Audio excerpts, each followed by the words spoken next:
Bayangkan, Anda menemukan satu perusahaan raksasa ya, laba bersihnya ratusan miliar, terus sama sekali nggak punya utang sepeser pun. Bener-bener nol ya utangnya di buku mereka? Iya, nol besar.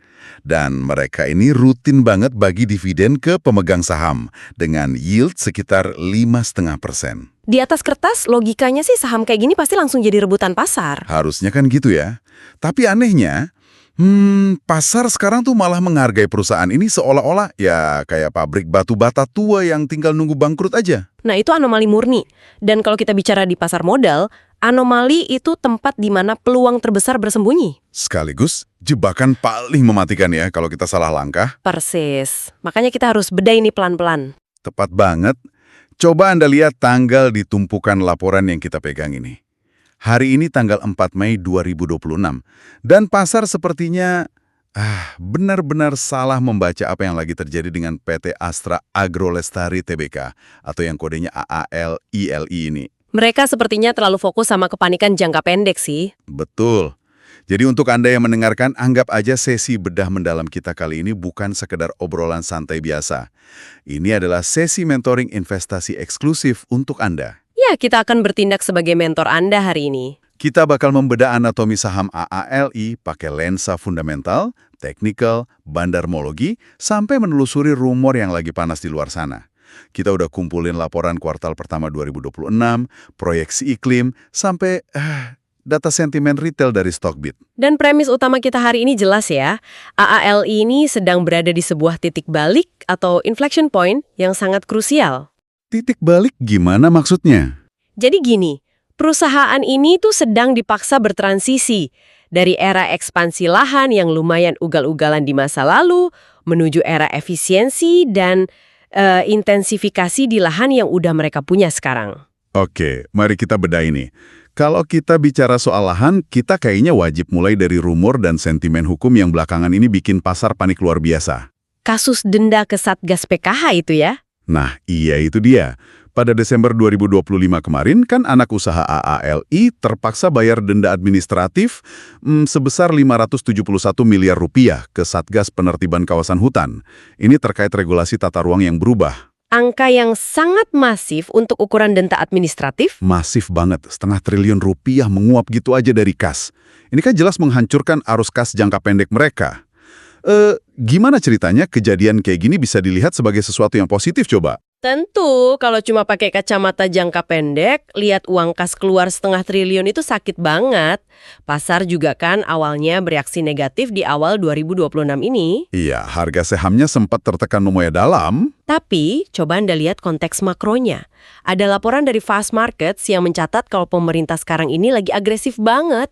Mereka tuh udah menyita sekitar 3,3 juta hektar lahan perkebunan sawit secara nasional. Wow, 3,3 juta hektar. Itu luas banget loh. Dan lahan sitaan itu ditransfer ke PT Agrinas. Jutaan hektar disita negara. Nah, di tengah kepanikan massal industri sawit ini, bayar denda 1,5 triliun tadi justru adalah strategi membeli benteng pertahanan. Bentar, jadi maksudnya denda 1,5 triliun ini ibarat bayar tagihan pajak atau asuransi gitu ya? Biar dompet menjerit hari ini, tapi besoknya bisa tidur nyenyak. Analogi yang sangat pas, dengan bayar denda itu, AALI pada dasarnya udah mengamankan hak kepemilikan lahan mereka secara legal. Ini semacam pembersihan beban masa lalu, istilahnya clear deck lah. Oh, paham saya. Jadi mereka nggak perlu was-was lagi lahannya tiba-tiba dipasang pelang sitaan sama pemerintah. Betul sekali. Di tahun 2026 ini, punya kepastian hukum atas lahan itu bukan sekedar formalitas administrasi, itu keunggulan kompetitif. Apalagi AALI punya rencana besar tahun ini. Rencana replanting itu ya, peremajaan lahan. Ya, mereka mau melakukan replanting raksasa seluas 8.000 hektar. Logikanya gini aja, Anda pasti nggak akan berani menyuntikkan modal triliunan rupiah buat nanam bibit baru kalau besok pagi pemerintah bisa datang dan merampas tanah itu kan? Masuk akal banget. Tapi tunggu dulu. Saya lagi baca riset ekuitas di sini nih. Dan skor ESG AALI, Environmental, Social, and Governance mereka, itu masih terdampar di angka 33,93. Memang masih cukup rendah skor ESG-nya. Itu. Kalau legalitas lahan, inti mereka udah beres dibayar lunas, kenapa institusi yang peduli lingkungan masih ngasih nilai rapor yang buruk? Karena skor ESG itu variabelnya banyak banget. Untuk kasus AALI, tekanan terbesar mereka sekarang tuh bukan lagi soal legalitas kebun inti. Terus soal apa dong? Pelacakan rantai pasok. Mereka kan beli banyak buah sawit dari petani pihak ketiga ya. Nah, melacak apakah buah dari pihak ketiga ini asalnya dari kawasan hutan lindung atau bukan, itu proses pelacakan yang luar biasa rumit. Oh, jadi masalahnya ada di suplai luar, bukan dari kebun mereka sendiri. Persis, tapi penyelesaian denda ke Satgas PKH tadi tetap mengirimkan sinyal kuat ke investor institusional. Sinyal bahwa secara tata ruang, AALI ini udah patuh hukum. Jadi sekarang mereka bisa mulai fokus beresin aspek rantai pasoknya. Oke, jadi bayang-bayang kelam masa lalu udah dibayar lunas. Secara hukum, mereka aman. Tapi kan lahan yang aman ini nggak bakal ngasih cuan kalau harga komoditasnya nggak mendukung. Tentu, harga CPO adalah bahan bakar utamanya. Jadi mari kita melompat ke sudut pandang fundamental makronya. Kalau saya lihat data proyeksi 2026 yang kita kumpulin ini, sepertinya tuh lagi terjadi tarik tambang raksasa antara kebijakan pemerintah dan kondisi alam. Tarik tambang makro yang sangat brutal, dan sayangnya kondisi ini sepenuhnya di luar kendali manajemen ALI. Mari kita urai dari sisi tarikan permintaan dulu ya. Pemerintah kan bakal nerapin mandat biodiesel B50 secara penuh nanti di 1 Juli 2026. Ini kebijakan yang dampaknya masif banget ke pasar. Pasti, mandat ini diproyeksi bakal menyedot sekitar 3,5 juta ton CPO dari pasar domestik.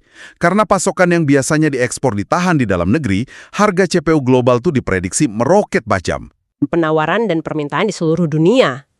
Tapi disinilah bagian yang bikin saya ngerut dahi.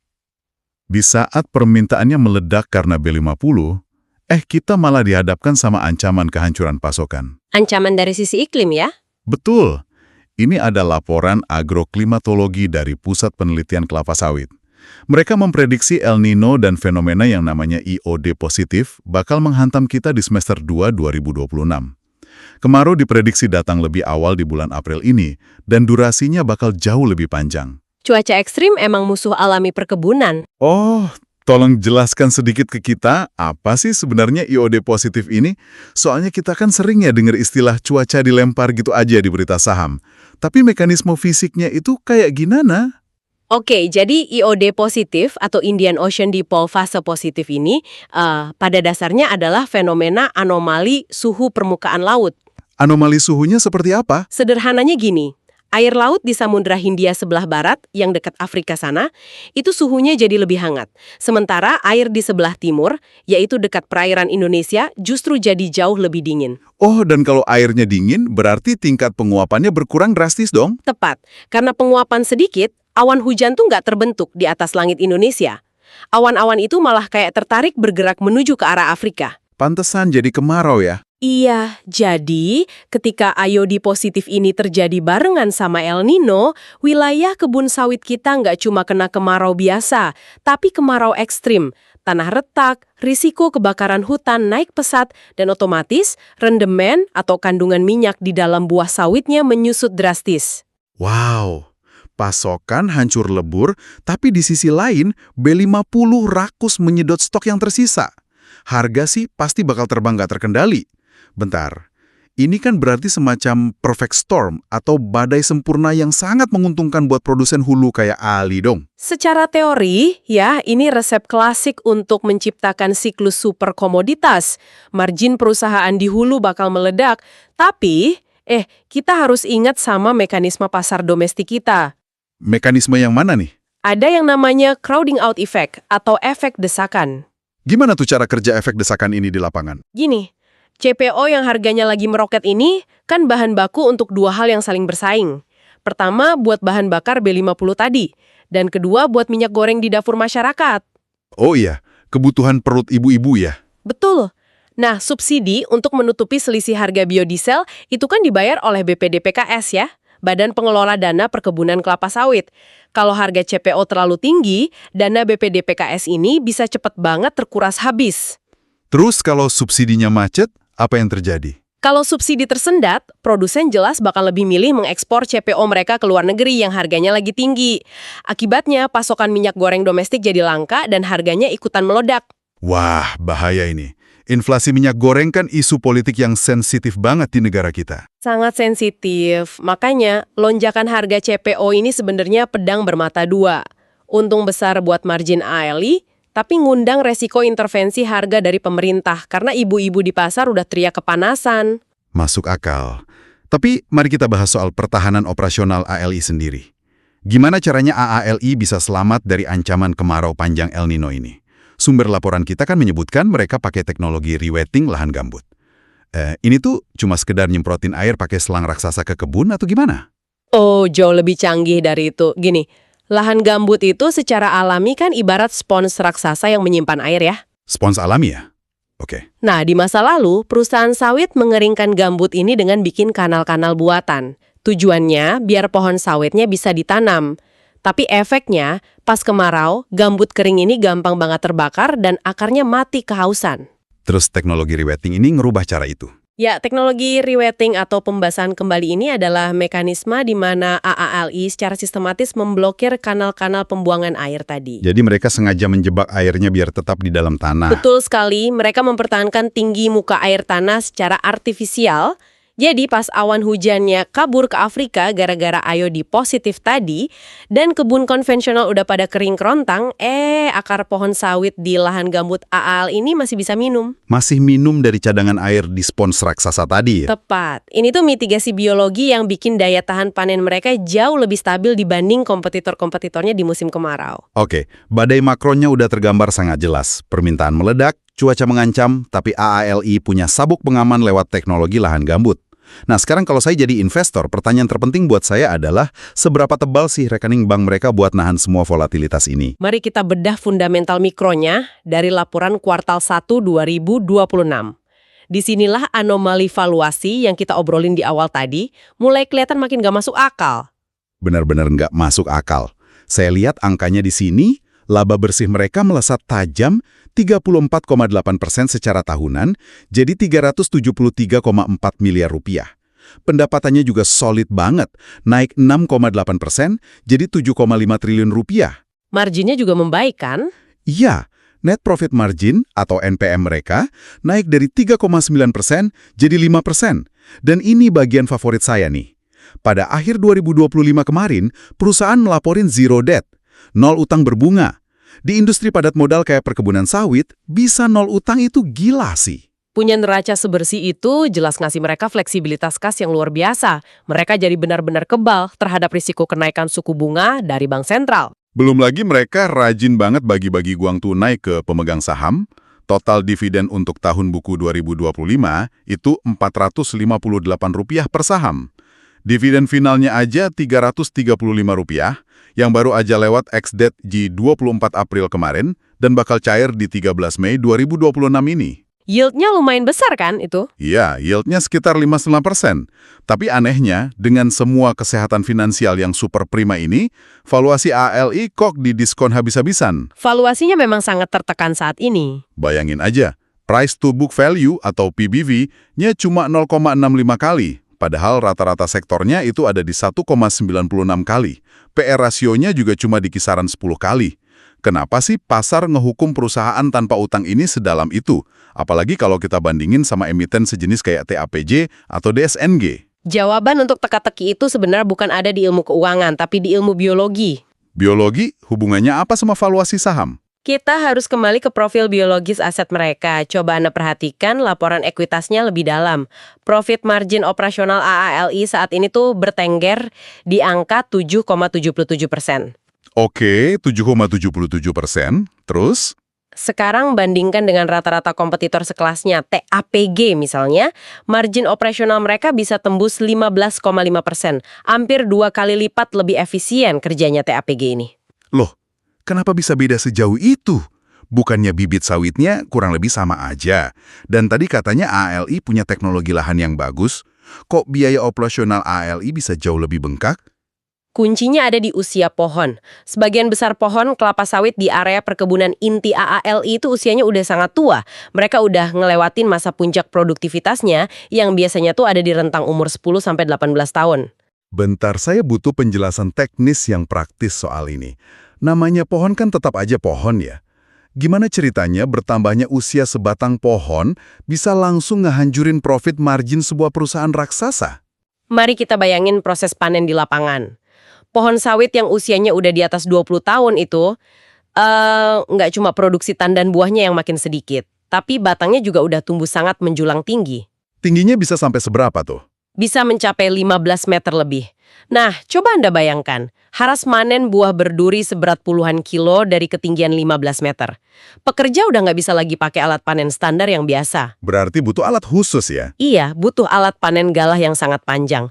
Pekerjanya juga harus jauh lebih terlatih secara fisik. Otomatis, asuransi kecelakaan kerja yang harus dibayar perusahaan juga lebih tinggi. Wah, pantesan biayanya bengkak. Apalagi, waktu yang dibutuhkan buat motong satu tandan dari pohon 15 meter itu bisa makan waktu 3 kali lipat lebih lama dibanding kalau manen dari pohon yang tingginya cuma 5 meter. Ngerti saya sekarang. Biaya tenaga kerjanya meroket, efisiensi waktunya ancur lebur, sementara buah yang didapat juga lebih sedikit. Ini pukulan ganda buat struktur biaya mereka ya? Sangat akurat, ibaratnya gini. AALI ini tuh kayak seorang atlet veteran yang udah sering juara. Tekniknya luar biasa matang, organ dalamnya sangat sehat karena nggak punya penyakit utang. Tapi udah tua ya? Nah itu, secara fisik dia udah nggak bisa lari secepat atlet muda dan biaya perawatannya jauh lebih mahal. Makanya pasar wajar aja kalau lebih milih saham kayak TAPG karena kebun mereka isinya didominasi sama atlet-atlet muda yang lagi di puncak kecepatan produksinya. Analogi atlet veteran itu masuk akal banget. Tapi kan AALI nggak diem aja. Mereka lagi meremajakan diri kan? Tadi Anda sendiri yang sebutin, ada program replanting seluas 8.000 hektar di tahun 2026 ini. Dan justru itulah alasannya kenapa para analis saham nyebut investasi di AALI saat ini murni sebagai strategi value and transition play. Bermain di nilai dan masa transisi. Maksudnya beli murah pas lagi transisi gitu? Persis. Saat Anda beli sahamnya di PBBV 0,65 kali, itu ibarat Anda lagi beli keseluruhan lahan dan pabrik mereka dengan harga diskon yang sangat miring. Bahkan jauh di bawah nilai wajar batu batanya sendiri. Diskon gede-gedean ya? Anda belinya murah banget sambil santai nungguin proses transisi peremajaan ini kelar. Nanti, ketika bibit-bibit sawit muda dari lahan 8.000 hektar itu mulai berbuah dalam beberapa tahun ke depan, margin biaya panen mereka bakal kembali efisien, dan di saat itulah, valuasinya bakal meroket nyusul kompetitornya.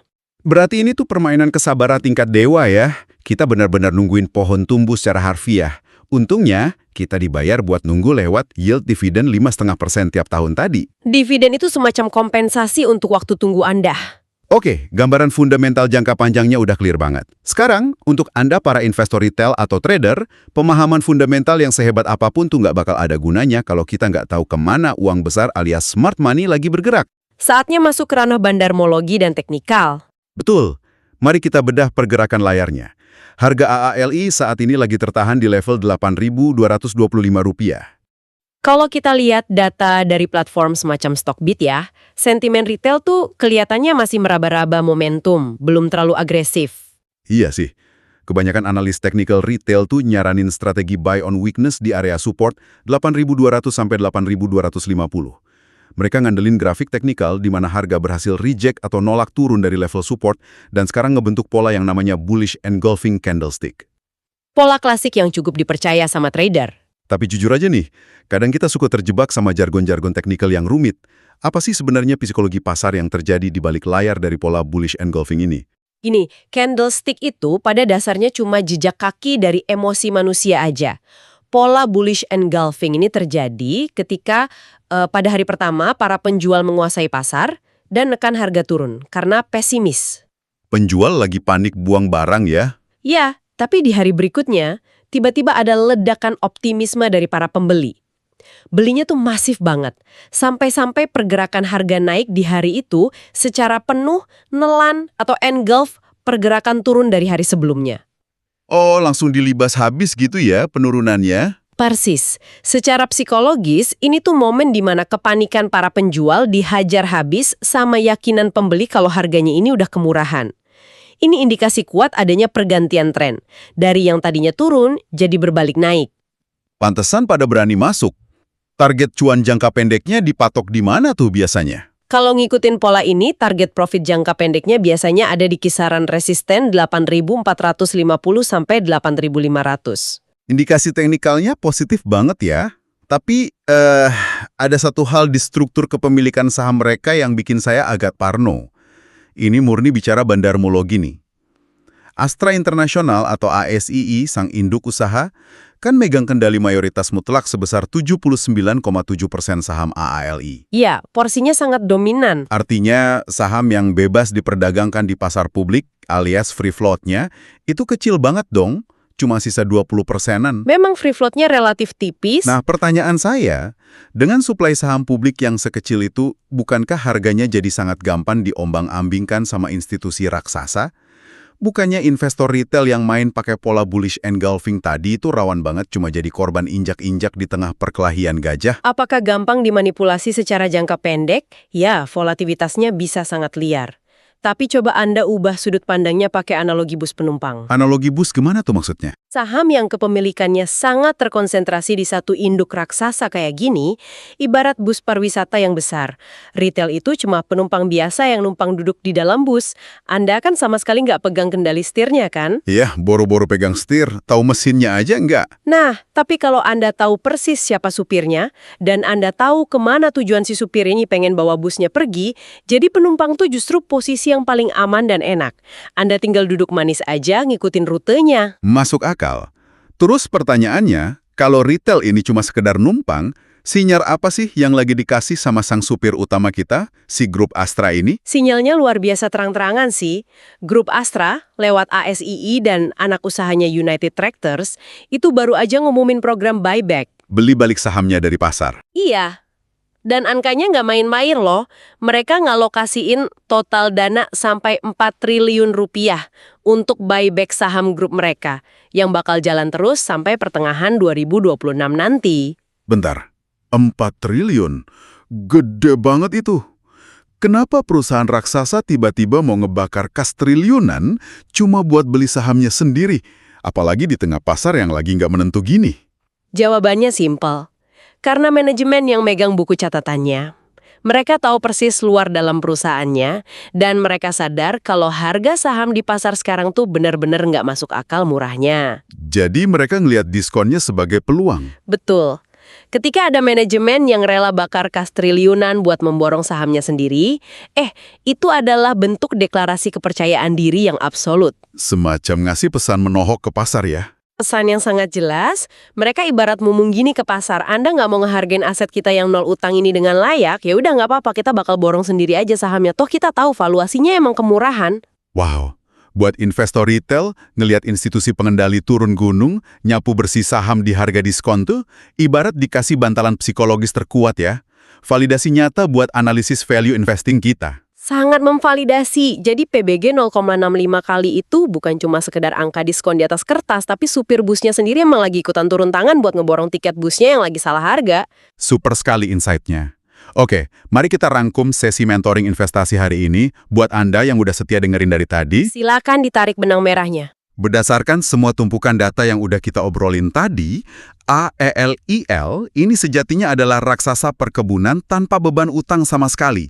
Cuma, mereka emang lagi didiskon habis-habisan karena margin labanya lagi tertekan oleh usia pohon-pohon yang udah veteran. Jangan lupa beban hukum masa lalu mereka juga udah bersih. Betul banget. Bayang-bayang sitaan udah clear setelah mereka lunasin denda 0,5 triliun. Jadi sekarang mereka udah siap berekspansi replanting secara legal.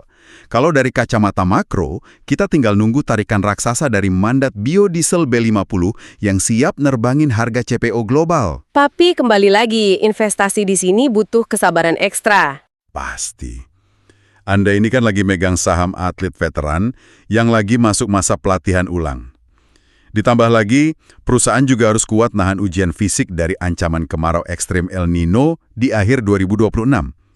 Jadi ingat ya, ini jelas bukan saham buat trading harian yang pengen cepet cuan, melainkan investasi nilai murni yang dilindungi sama aksi buyback dari induk perusahaannya sendiri. Rangkuman yang sangat presisi, merangkul semua mekanismenya. Tapi sebelum kita benar-benar tutup sesi mentoring ini, saya mau ninggalin satu pemikiran provokatif nih buat Anda semua. Semacam teka-teki yang harus Anda renungkan sedalam-dalamnya. Wah, boleh banget tuh. Apa variabel kejutan terakhir dari Anda? Coba kita asumsikan dua skenario besar tadi kejadian secara bersamaan. Bulan Juli, mandat B50 sukses dieksekusi dan rakus menyedot jutaan ton pasokan CPO domestik. Tapi di saat yang sama, kemarau panjang El Nino di akhir 2026 beneran kejadian, bikin tanah retak dan ngehanturin total panen sawit nasional? Harga pasti meroket gila-gilaan tuh. Nah, karena harga meroket, dana subsidi BPDPKS dipastikan jebol. Pertanyaannya, akankah pemerintah karena panik ngelihat harga minyak goreng ibu-ibu di pasar meledak tak terkendali, terpaksa ambil jalan pintas radikal? Jalan pintas apa tuh? Melarang total ekspor CPO lagi demi meredam inflasi domestik. Dan pertanyaannya, kalau tiba-tiba perbatasan ekspor itu ditutup rapat sama negara, mampukah raksasa hulu kayak Ali yang udah capek-capek beresin efisiensi operasionalnya ini bertahan dari pukulan intervensi kebijakan ekstrim di dalam negeri?